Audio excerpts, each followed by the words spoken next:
নমস্কার সকলকে, Mithu's kitchen official চ্যানেলে আপনাদের সকলকে স্বাগত জানাই। আশা করি আপনারা যেখান থেকে আমার এই ভিডিওটি দেখছেন আপনারা সকলে ভালো আছেন এবং সুস্থ আছেন।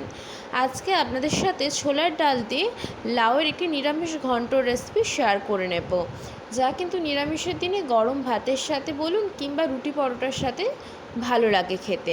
তাহলে চলুন রেসিপিটি শুরু করা যাক। তার জন্য প্রথমেই আমি এখানে একটি ছোট বোলের মধ্যে 3 থেকে 4 চামচের মতো ছোলার ডাল নিয়েছি। আমি এখানে একটা মাঝারি সাইজের লাউয়ের ঘন্ট তৈরি করব, সেই মতো এখানে ছোলার ডালটা নিয়েছি। ডালটাকে নেওয়ার পরে জল পাল্টে 2 থেকে 3 বার ধুয়ে নিয়েছিলাম। তারপরে এটাকে আমি ঘন্টা 2 জন্য ভিজাতে দিয়েছিলাম। যতটা পরিমাণ লাউ থাকবে সেই পরিমাণ মতো কিন্তু ডালটা এখানে নেবেন। ডালটার পরিমাণ একদম সামান্যই দিতে হবে, খুব বেশি পরিমাণে দেওয়ার দরকার নেই। তারপরে আমি এখানে কড়াইয়ের মধ্যে বেশ খানিকটা পরিমাণ সর্ষের তেল গরম করে নিয়েছি। অতি অবশ্যই করে রান্নাটা সর্ষের তেলে করতে হবে। তেলটা খুব ভালো করে গরম হয়ে আসলে এর মধ্যে দিয়েছি বড়ি। এখানে আমি মশলা বড়িটা ব্যবহার করেছি, নর্মাল বড়িও ব্যবহার করা যায়। বড়িটা দেওয়ার পরে খানিকক্ষণ আমি এখানে ভালো করে বড়িটাকে ভেজে নিয়েছি। বড়ি ভাজতে খুব একটা বেশি সময় লাগে না, তবে হ্যাঁ, গ্যাসের ফ্লেমটা লো টু মিডিয়ামে রাখবেন। তেলটা খুব ভালো করে গরম করে নেওয়ার পরে, কারণ বড়ি নালে পুড়ে যেতে পারে, সেই জন্য আমি এখানে ফ্লেমটাকে একদম লোতে রেখে বড়িগুলোকে খুব সুন্দর একটা গোল্ডেন কালার আসা পর্যন্ত ভালো করে কিন্তু এখানে ভেজে নিয়েছি। বড়িগুলো ভাজা হয়ে গিয়েছে। ঠিক এই পর্যায়ে বড়িগুলো আমি এখানে একটি পাত্রের মধ্যে তুলে একটা সাইডে রেখে দিয়েছি। তারপরে আমি ওই তেলের মধ্যেই এখানে 2টো বড় সাইজের আলুকে আমি ছোট ছোট করে টুকরো করে নিয়েছিলাম, খোসা ছাড়িয়ে। আমরা যেইভাবে আলু পোস্তর আলু কেটে থাকি একটু ছোট করে কেটে, ঠিক সেই মতো করে কিন্তু আমি এখানে ছোট ছোট টুকরো করে নিয়েছি। এবং আলুটাকে খুব ভালো করে এখানে নাড়াচাড়া করে নেব, যাতে করে আলুটা খুব ভালো করে ভাজা হয়ে যায়। সেই জন্য একটু খানিকক্ষণ নাড়াচাড়া করে নিচ্ছি। এবং অতি অবশ্যই করে এই আলুটাকে ভাজার সময় কিন্তু এর মধ্যে আমি দিয়ে দিয়েছি পরিমাণ মতো নুন এবং সামান্য পরিমাণ দিয়েছি হলুদের গুঁড়ো। নুনটা এখন দিয়ে দেওয়ার একটাই কারণ, তাহলে আলুটা তাড়াতাড়ি সেদ্ধ হবে, ভাজা হতে খুব একটা বেশি সময় লাগবে না। আমি কিন্তু এখানে ঢাকা দিয়ে আলুটাকে ভাজিনি, তার একটাই কারণ হচ্ছে এখানে যেহেতু আলুটাকে একদম ছোট ছোট করে টুকরো করে নিয়েছি, সেই জন্য ঢাকা দিয়ে ভাজার কোনো প্রয়োজন পড়ে না। 15 থেকে 20 মিনিট লো টু মিডিয়াম ফ্লেমে নাড়াচাড়া করতে করতেই দেখবেন আলুটা খুব সুন্দর করে কালারটাও চেঞ্জ হয়ে গিয়েছে এবং খুব সুন্দর ভাজাও হয়ে গিয়েছে।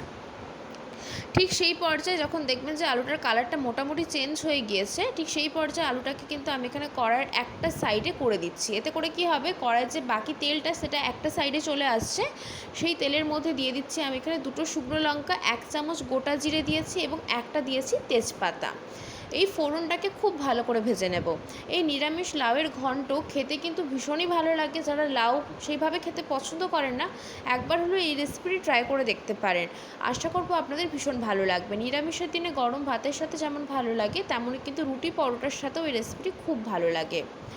ফোড়নটা যখন ভালো করে ভাজা হয়ে যাবে, একটা মিষ্টি গন্ধ বেরিয়ে আসবে, ঠিক সেই পর্যায়ে আমি এর মধ্যে দিয়ে দিচ্ছি বেশ খানিকটা পরিমাণ বেটে রাখা আদাটাকে আমি এখানে পেস্ট করে নিয়েছি। আপনারা চাইলে গ্রেট করেও ব্যবহার করতে পারেন।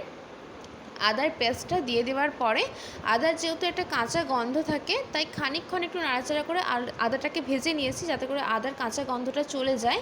এরপরে এর মধ্যে দিয়েছি সামান্য পরিমাণ হলুদের গুঁড়ো। যেহেতু আলু ভাজার সময় হলুদ দিয়েছিলাম, সেই জন্য অল্প পরিমাণ হলুদ গুঁড়ো দিয়েছি। সুন্দর কালারের জন্য দিয়েছি কাশ্মীরি লঙ্কার গুঁড়ো।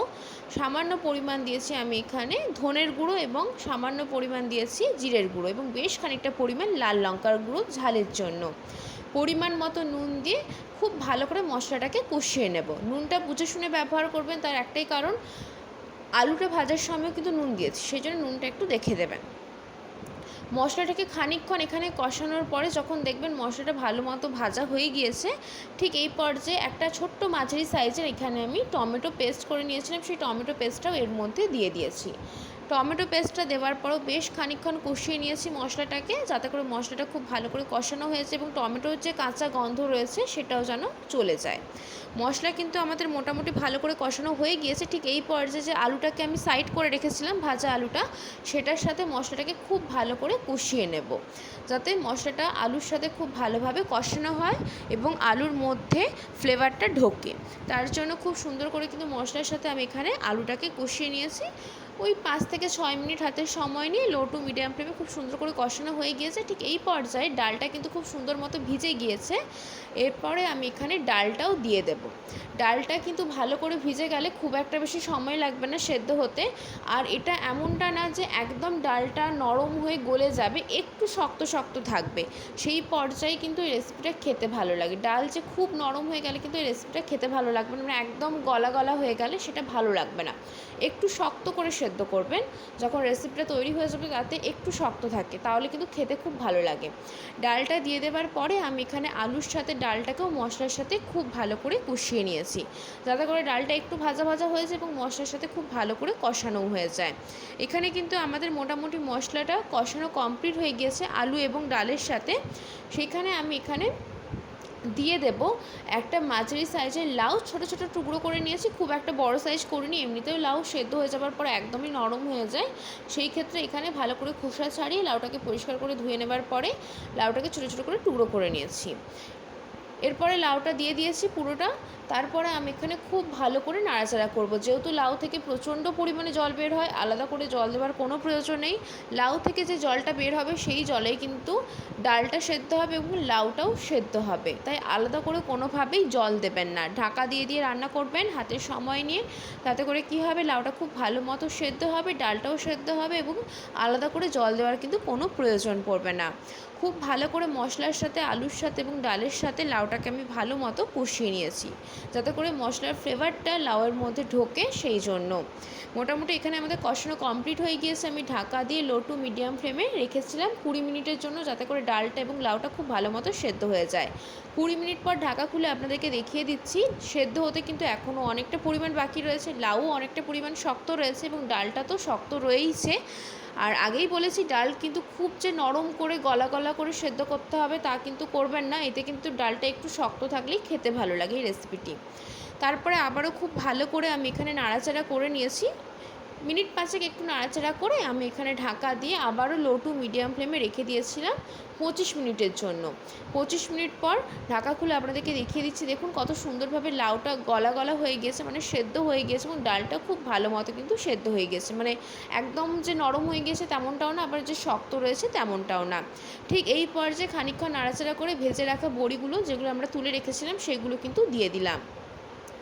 বড়িটা দেওয়ার পরে খানিকক্ষণ আবারও ভালো করে নাড়াচাড়া করে নিয়েছি এবং এখানে আমি মিষ্টির জন্য খানিকটা পরিমাণ আখের গুড় দিয়েছি। আপনারা চাইলে অপশনাল অনুযায়ী চিনি দিতে পারেন, তবে এটাকে হেলদিভাবে যেহেতু আমি তৈরি করছি, চিনিটা অ্যাভয়েড করি আমি, সেই ক্ষেত্রে এখানে আমি খানিকটা পরিমাণ দিয়েছি আখের গুড়। এটা অপশনাল, যদি আপনারা মিষ্টিটা পছন্দ করেন সেই ক্ষেত্রে দিতে পারেন, তবে যে কোনো নিরামিষ ঘন্ট বা নিরামিষ তরকারিতে মিষ্টি একটু দিলে খেতে ভালো লাগে, সেই জন্য এখানে আমি আখের গুড়টা দিয়েছি চিনির বদলে। আপনারা চাইলে চিনিটাও দিতে পারেন।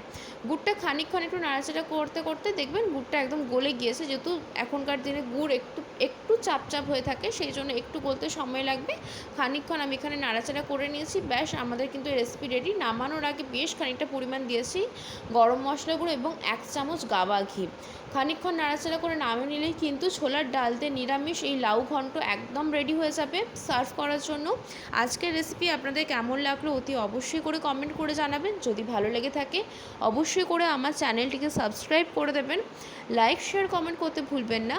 আর যদি এরকম নিত্য নতুন রেসিপি পেতে চান তাহলে অবশ্যই করে আমার চ্যানেলটিকে সাবস্ক্রাইব করে আমার চ্যানেলের পাশে থাকার অনুরোধ রইল। গরম মশলা গুঁড়ো এবং ঘিটা দেওয়ার পর মিনিট 5 নাড়াচাড়া করেছি, যাতে করে ফ্লেভারটা খুব সুন্দরভাবে এই তরকারির মধ্যে ছড়িয়ে পড়ে। তারপরে আমি এখানে সার্ভ করে দিচ্ছি। নিরামিষের দিনে অতি অবশ্যই করে একবার হলেও বানিয়ে দেখার অনুরোধ রইল। গরম ভাতের সাথে যেমন ভালো লাগে তেমনই কিন্তু ভালো লাগে রুটি এবং পরোটার সাথে। অবশ্যই করে ট্রাই করে দেখবেন।